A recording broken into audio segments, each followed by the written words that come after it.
Assalamualaikum. Lanjut yuk obrolan intermittent fasting. Kita udah bahas ya kemarin. Orang yang intermittent fasting secara kasual itu ada yang sifatnya full dry fasting tanpa makan minum. Ada juga yang masih minum yang disebut water fasting. Terus ada lagi yang masih dapat asupan tambahan yang sifatnya lemak murni disebut fat fasting. Secara manfaat sama apa enggak sih? Nah, dalam hal-hal tertentu terkait dampak healing itu sama ya, bukan sama persis, tapi amat bermiripan. Dibuktikan antara lain oleh Dr. Walter Longo, yaitu kan menciptakan model diet ketat 5 hari yang disebut FMD atau Fast Mimicking Diet. Kita udah pernah bahas. FMD itu sifatnya semi puasa, bukan puasa beneran. Masih ada asupan makanan, snack, dan seterusnya kayak gitu di paketnya, dan masih boleh minum air juga sepuasnya. Tapi jumlah kalorinya beneran dibatasin, karbo, protein, lemaknya beneran ditakar secara ketat. Nah, dia teliti-teliti bertahun-tahun dan dikonfirmasi juga oleh peneliti-peneliti lain, antara lain dari MIT yang dulu kita bahas itu, dan lain sebagainya. FMD ini secara fisiologi bisa memunculkan efek seperti orang puasa extended fasting atau intermittent fasting yang serius. Nggak sama persis, tapi amat mirip, yaitu dalam hal memunculkan healing dan autofagi, ngencengin produksi stem cell, dan seterusnya. Lah, fat fasting yang kemarin kita bahas, itu kan bisa juga dibilang sebagai salah satu variannya FMD. Bisa juga disebut semi-fasting. Jadi, mestinya dia juga bisa munculin manfaat yang sama dengan yang fasting sejati seperti dry fasting ataupun water fasting, atau yang FMD versi Profesor Longo. Gitu kan ya. Di sisi lain, tentu ada bedanya juga. Bedanya apa saja? Yuk kita bahas tipis-tipis. Ini secara kasual aja, nggak komprehensif banget, ilmiah banget juga nggak. Kalau ada yang mau nambahin atau mengoreksi, silakan aja komen. Pertama bedanya tuh ya, dari sisi kemunculan sinyal survival atau survival mode-nya. Kalau yang semi puasa, kayak fat fasting atau FMD, itu sinyal survivalnya cenderung tidak sekencang yang water fasting, dan begitu juga water fasting, itu sinyal survivalnya tidaklah sekencang yang dry fasting. Dry fasting itu kan nggak minum loh, padahal asupan air itu esensial untuk hidup kita. Jadi, kalau beberapa lama di stop, alarm survival di tubuh kita cenderung bakal nyala lebih kencang dari sekedar water fasting. Logis kan ya?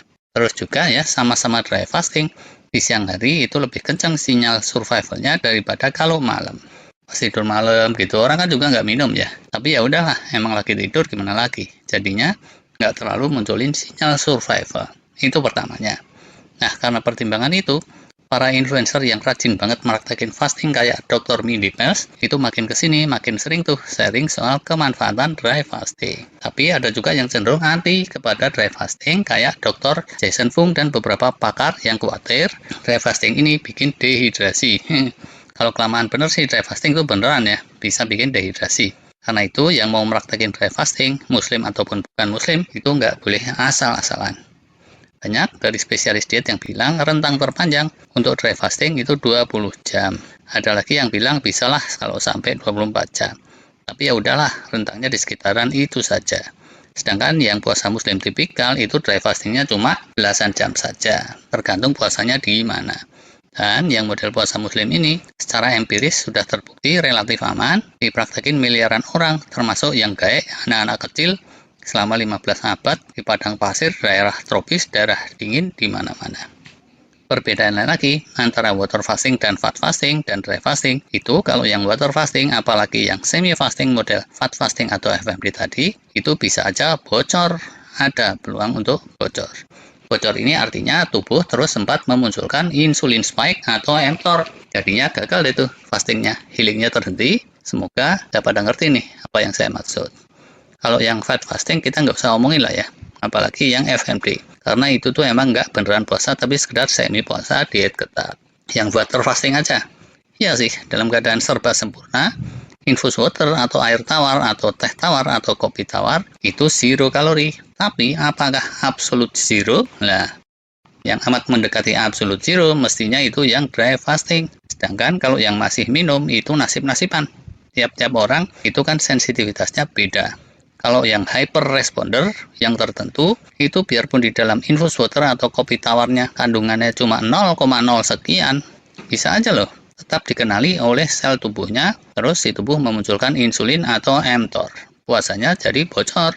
Jalan menuju kencengnya healing dan autofagi jadi terhenti, riset dari nol lagi deh.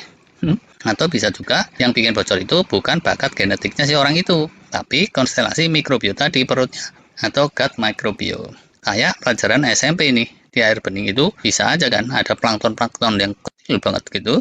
Kalau buat kita amat nggak kasat mata, tapi bisa aja itu jadi makanan gurih untuk mikrobiota tertentu. Nah, karena dia dapat makanan, bisa aja dia terus mengemisikan keluaran yang mengandung gula karbo atau protein. Kayak lebah gitulah ya. Dia capcuk makanin kembang yang rasanya pahit, tapi ujungnya menghasilkan madu yang manis.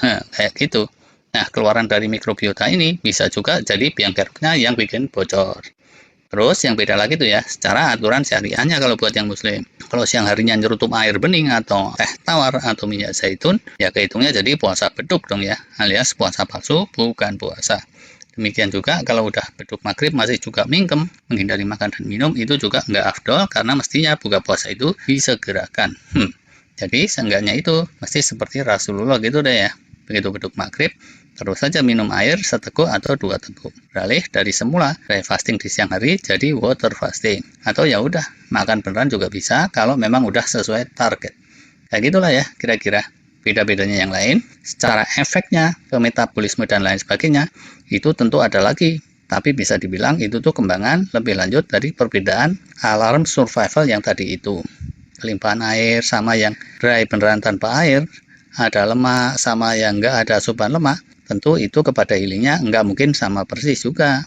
Jadi itu menimbulkan perbedaan lebih lanjut dan ujungnya yang dry fasting itu cenderung memunculkan efek fasting yang paling intens dan yang fat fasting atau FFD itu cenderung yang kelasnya paling relax.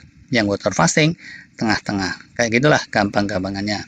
Walau begitu harap maklum sepanjang sifatnya masih sama-sama intermittent fasting yang kasual, belasan jam atau lebih dikit, bedanya itu nggak akan terlalu jelek jauh banget.